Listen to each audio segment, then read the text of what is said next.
Om Shanti, everyone. Welcome to The Next Normal. I'm your host, Sister Jenna. Yeah, I sound a little bit sniffly and coughy and sneezy. So if I have an episode online, just just keep giving me your blessings. But I didn't want to miss being with you. I've been percolating with this time of bed rest and trying to recover from this cold. Issues that are going on in the world. And I was in California for service.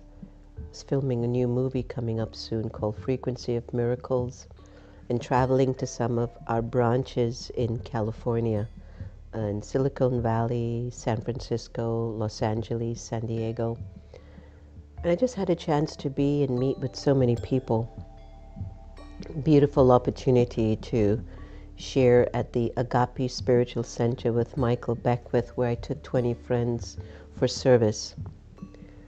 And I share these stories with you of my update because a part of race for me is not about the color of my skin. Race for me is like everyone that I'm in connection with is a part of my race. Whatever your color, your religious beliefs, your sexual orientation, your language, the country you come from, I'm just noticing that for myself as an individual, I carry this sense within me of, you are my race. And I wanted to spend this week with us to discover or understand more the spiritual cure to racism, something that's been existing for a very long time. So I'm just, I'm unpacking what is the spiritual cure for this racism. And I think because I've been resting physically, emotionally, the other day I just was walking around and just, my facial expression might explain to you the way I was feeling. I was just like talking to Baba. It has to stop, all of this. And I just kept saying, it has to stop. What is this? It's not stopping. This level of ignorance, of feeling a sense of superiority because of the shade of my skin or the form of my features.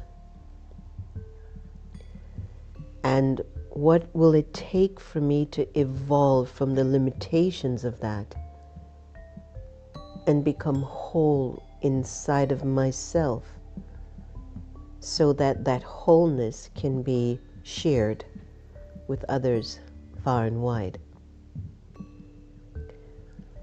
I'm going to ask you a question. Don't you find yourself almost feeling like not saying anything anymore around the parties or the dinner tables or with friends on a phone when you talk about political outcomes of elections or politicians and their narratives or their rhetorics, or looking at why things are unfolding the way they are and you feel it's so unjust or unjust? Or you might sway to one side of a belief system and you hold it wholeheartedly, and if somebody comes and challenges it, you really get upset or angry or nasty, and you don't recognize you're almost becoming what you're fighting or going against. And I just travel down this road of racism. There must be a reason why God created this energy of human beings.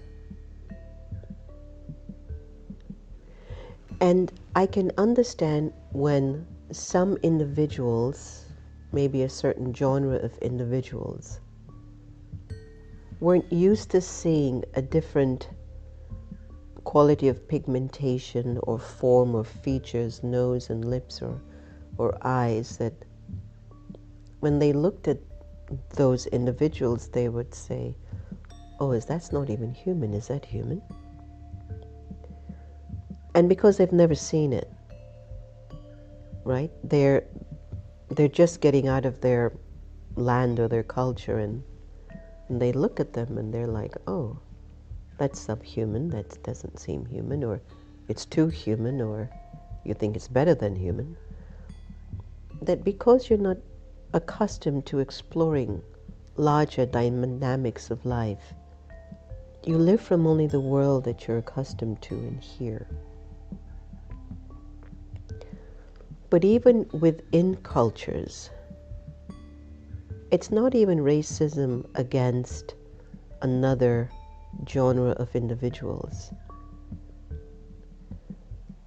But just even look at your prejudices within your own family. Let's start with your family.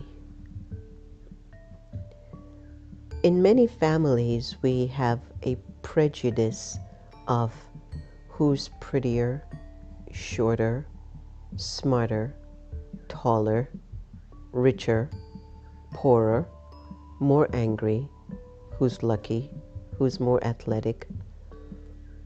And we might hold these limited views or prejudices even about our own family members and find it normal behavior. I just ask you to just try that for a moment now. Just when family reunions come together, or everybody comes over to watch the Super Bowl or something, and just watch the way we go, hey Gertrude, just to check. There's a prejudice already in you. Forget being prejudiced or racist against a black, a brown, a white, an Asian person. Forget that. Let's break it down and go to your family. And when you hold the prejudice of a person, if you really go deep inside and observe the mindset you hold for the person, generally you feel the person is less than you in value. Please put in the comments if you think I'm right or wrong. That this prejudice, this limitation, this lower than image that you hold for this person, something that you consider yourself better than, you hold that for somebody in your family too. It could be even your spouse. I've spoken to couples where the wife will say, he's always so nice when his friends come and he's not nice with me. I don't even like his friends. That's a prejudice. You're prejudiced to his friends because his friends seems to give joy that you can't give, and so you don't really like them, so you want to not bring them close. It is already getting stimulated in you. Then you might watch the news or television sitcom or a movie or something on your smartphone, and you might see a cop putting a knee in the neck of somebody and them dying. You might see a Caucasian man swinging from vine to vine in Tarzan. You might see an Asian person walking with a briefcase who seems really smart. I don't know. Whatever are those stereotypes that they portray in the media, it leaves you with a thought like, so all of those people are like that, huh? In some movies in the East, maybe even in Bollywood, so many of the characters and the actors have a particular color in their skin. And when the bad guy comes, they depict the bad guys with a different color skin. But if you're not discerning, you just accept it. And without you knowing, you carry that prejudice or that deep belief system without thinking for yourself. It's not everyone. You get so conditioned that you keep believing in the same system without even realizing it's moving you away from love and respect and maturity and intelligence, really. But it's the societies like that. So I want to take you back home now. So you've seen things on the media. You have your own prejudices in the family. And I want you to just go inside. Okay. When you look in the mirror, do you wish you looked different? Yes or no?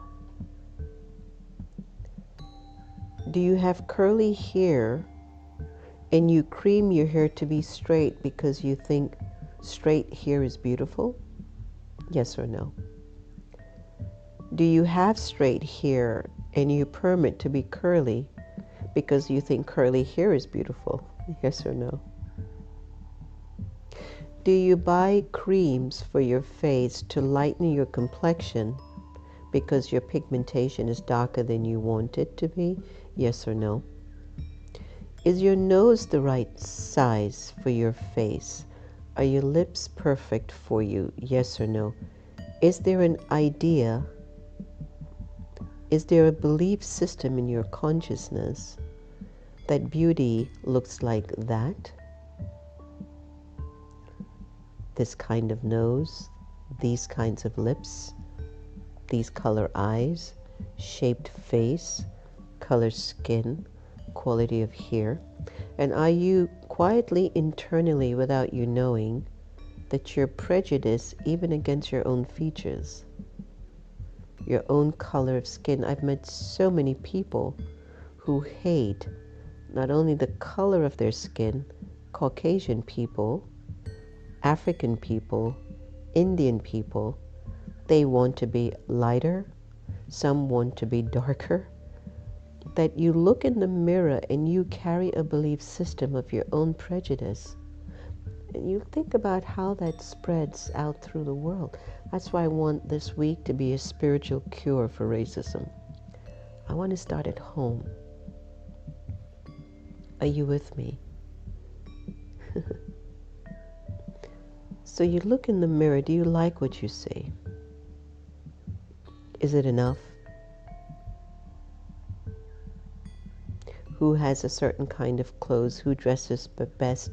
The prejudice of other people with nice cars, and you still have a little jalopy taking you back and forth of work. We go to work and there's certain employees that seem to get more attention from top management than you do. You might call it dislike, or it's a prejudice. You feel, why should they get a chance? There's no benevolence in prejudice. There's no benevolence in the energy of prejudice which moves into racism. It doesn't feed your spirit. It perpetuates that lack of benevolence in the spirit. But we don't know. It's happening. But it is happening. So what is the spiritual cure to this? As I go through this week, or the next few days, I want us to keep writing down these points. Can you look in the mirror and just accept that however you're designed, with whatever color skin that you have, the quality of your hair, the shape of your features and your body, and it might be okay, like it's enough.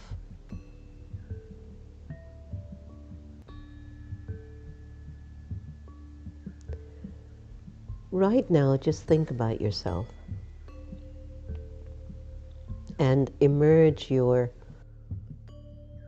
sense of self, the way you see yourself.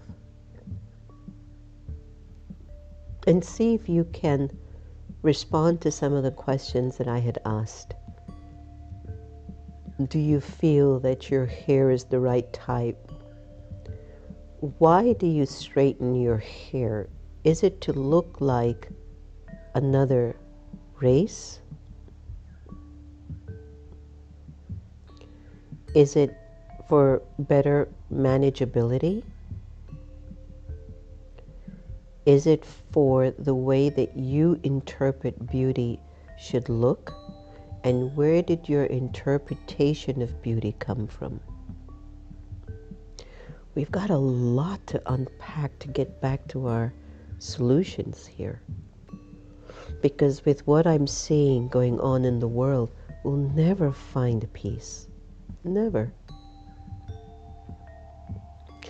And the more I dive deeper into this process of what is, Baba, the spiritual cure to racism, I go back again and again and again. The only way we will cure ourselves from that debilitating disease that is connected to our spiritual brokenness inside is through soul consciousness, through spirit awareness, through spiritually understanding that I am a soul on a journey throughout time. And the soul, being on this journey, makes stops along the way. Stops that define the state of the condition of the soul at that stop. What I would call a stop, a birth, a life, a part, a role.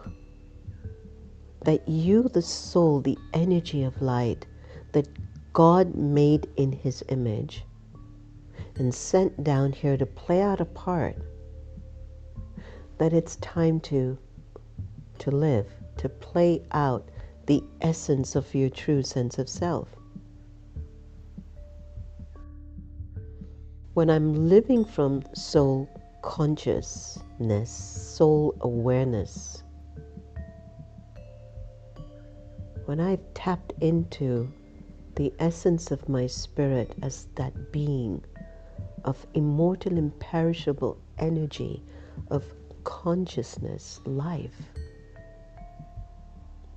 only somebody with common sense would acknowledge I can't hate someone because of their sexual orientation, color of their skin, their language, their culture, their body type, their gender.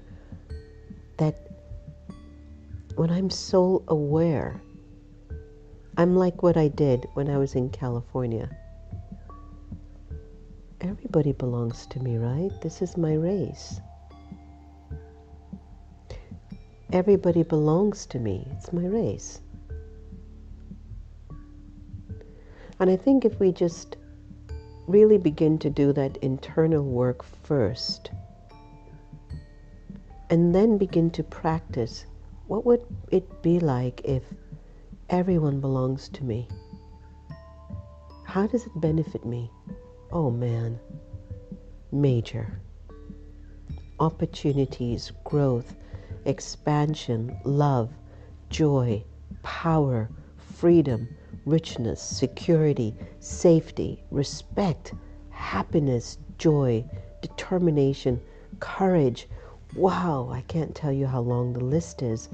When you choose the race to be a race that invites all into your vortex. And I want you to practice today as you move out for the day, or just continue with your day. Watch your thoughts if you see a person with white skin. What thoughts do you get? Watch your thoughts if you see somebody with extremely dark complexion. What thoughts do you get? What thoughts do you get when you stop at this traffic light and a person with brown skin comes up to the door with a sign, or a woman walks up to the door with a sign, do you feel different? What do you do? If a man comes up to beg money versus a woman comes up, what is your consciousness? Is something fixed in the way you define them? I want you to start to check this, because we need to create some spiritual cure now. This is going on too long, and it's not fair to pass this on to our children. And the challenge and the opportunity is everywhere you turn, it's being recycled. The same narrative, the same story. There is no intervention, there's no divine intervention to break the mindset of people. But I'll tell you this. Before we go to our AI and awakened intelligence, study history. And study history. And look at what cultures have been through. Just over 7 decades ago, the world experienced a Holocaust because one man thought Jews were not worthy to be on the planet. They weren't black. They weren't brown. They were the same pigmentation of the Germans.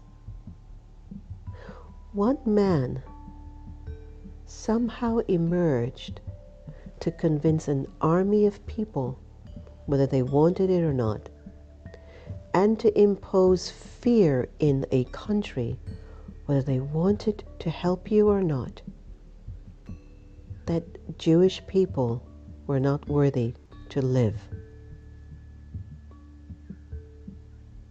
And you watch that decades later, and your heart knows that ain't right. But it happened. And for a little bit over 3 years, 6 million people were slaughtered. Racism caused that. Prejudices within individuals unchecked brought life to a Hitler. What is the cure, my brothers and sisters? Soul consciousness. Until you can see yourself as a spirit made in God's image, you won't see the rest of His creation the same. That's going to be our week's homework, our assignment.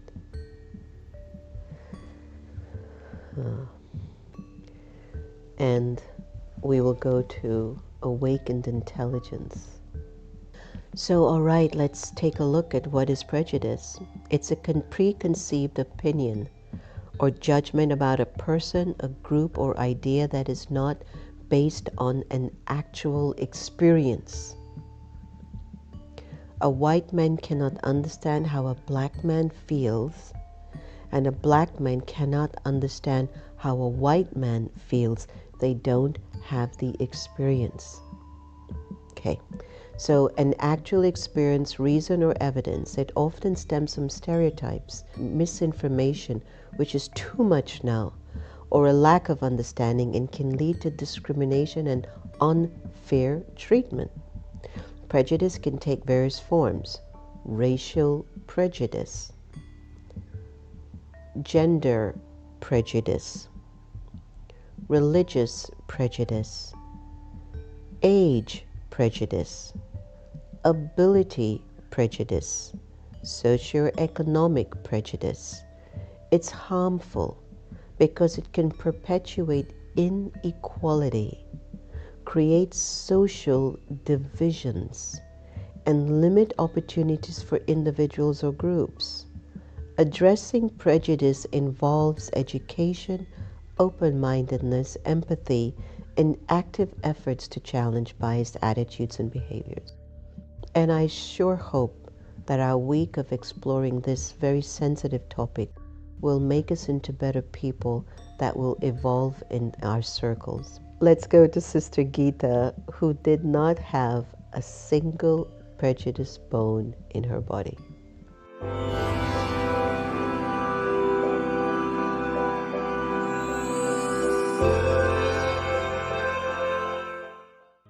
I cannot know the deep and most beautiful experiences of joy while my thoughts and vision are trapped within the dark, gray walls of body. It's trapped in what is called body consciousness. In words, I may rejoice, but do my actions really reveal my beliefs? Am I living my life in accordance with the teachings I follow? Whether it be Christianity, Hinduism, Islam, Buddhism, Judaism, or whatever. Am I adopting spirituality in my dealings with others? Spirituality does not mean sitting in a church or temple 24 hours a day. It means living in the awareness that I, the soul, am a spiritual being, the child of the Supreme, and that all souls are my sisters and brothers. Spirituality means a life with values based on truth rather than the acquisition of objects, a life in which I can understand and appreciate the importance of developing good qualities within myself, divine virtues such as tolerance, cooperation, love, etc. A life in which I can communicate and relate to others with a smile in my eyes and happiness in my voice.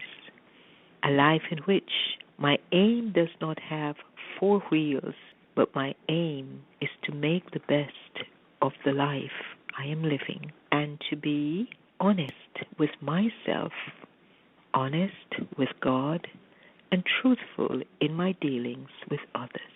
Just a moment, have a pensive day. Om Shat.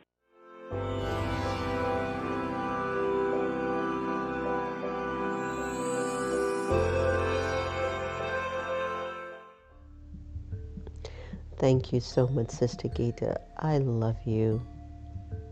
I just think you're the best. So, here we're wrapping up a very thoughtful and important dialogue, right? The spiritual cure to racism is you've got to look in the mirror and actually accept and love what you see, that it's enough. That is soul consciousness. And when I'm practicing this spirit awareness, the soul awareness, it will bring about feelings of empathy, respect, value, power, courage, love, joy, curiosity, wisdom, truthfulness, peace, you name it. So even when you come in front of me and you're different, my meeting with you is not going to be based on the energy of prejudice. My meeting with you is on soul to soul. What you do and how you do is a different thing. Now I'm asking everyone out there today, can we begin this kind of conversation and dialogue in our circles? When we look at each other and we meet and we have somebody in our family or in our room that's talking about something, berating another religion, race, gender, sexual orientation, color, nationality, language, bring some light to the room. Don't feed that same perpetual illusion that creates such a separation of people. Take it to another level. All right? All right, I'm going to end today's show with one of my meditation tracks. Enjoy it. And please feel free to put your comments in below and let me know how you're feeling regarding the conversation. I'm going to take it through the week to see how best we maneuver it. I would invite you to tell your friends for this week what we're doing together. Raise the energy. Your race is everyone. Your race is everyone.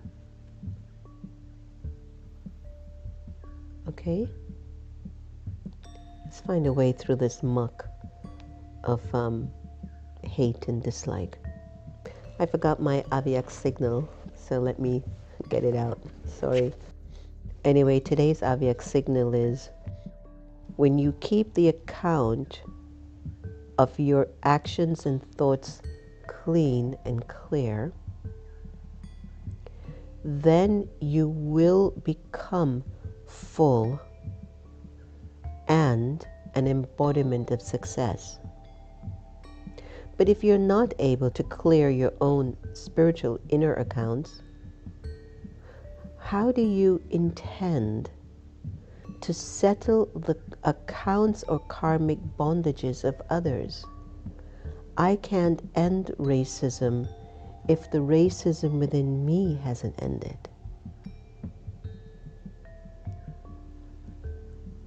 Therefore, whatever has happened throughout the day, finish that with the powers of knowledge and with love for God. With this willpower and your ability to control your thoughts and feelings, keep a recording of your clean and clear thoughts every day. Deep. I can't help you if I'm not able to help myself. I can't change the world if I can't change me. I can't end racism if I have my own prejudices, even about myself. Thank you so much for joining us on this very special segment of The Next Normal. Remember, if you want to reduce your attachments, which convolutes our stories, just practice loving people the same. Your life will become so easy. Take care. Om Shanti. Many blessings. Stay happy. Stay happy. Don't give sorrow to anyone. Don't take it either. Take care. Om Shanti. The time that we choose to be aware doesn't necessarily require me to just sit and meditate.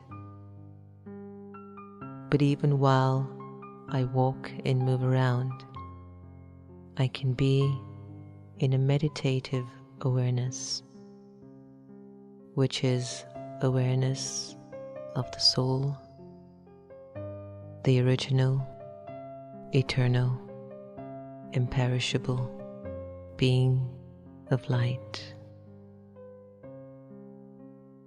For a little while, I'd like to invite you to be present, to be here, and to be now.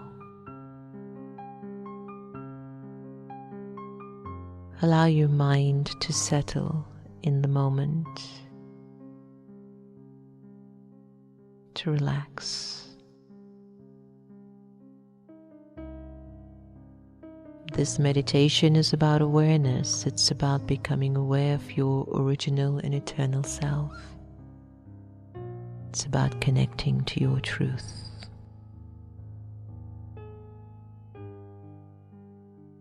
Let go of your name.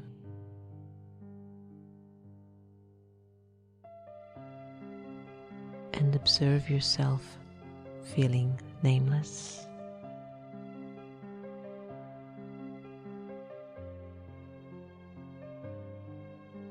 Let go of your gender to discontinue thinking you're a man or a woman. Let it go and observe how you would feel walking around without a gender. Let go of the role that you play and let go of the titles that you own. Observe how you're feeling as you are gradually letting go.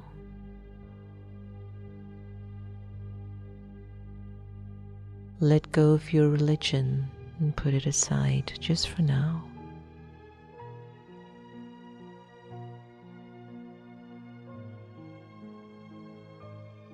And let go of your nationality and even the language that you're accustomed to.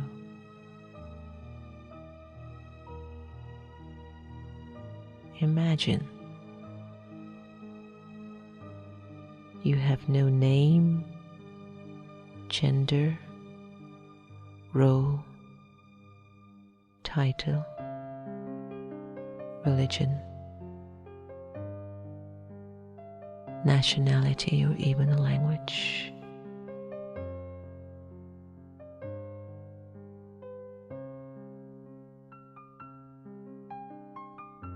Ask yourself, how do you feel at this moment?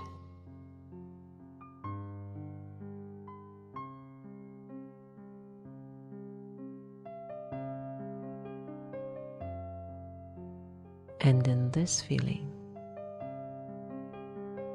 who would think of you, and who would you think of?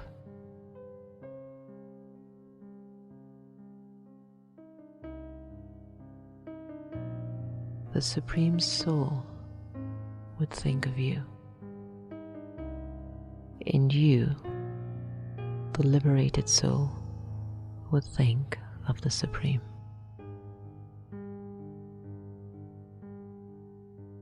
In this state of absolute freedom, I am truly who I am.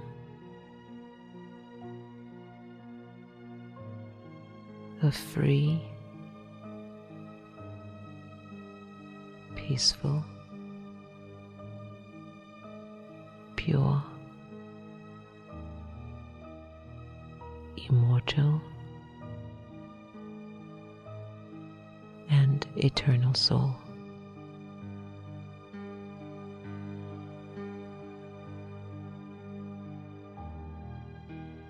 Allow yourself to just be absorbed in this awareness.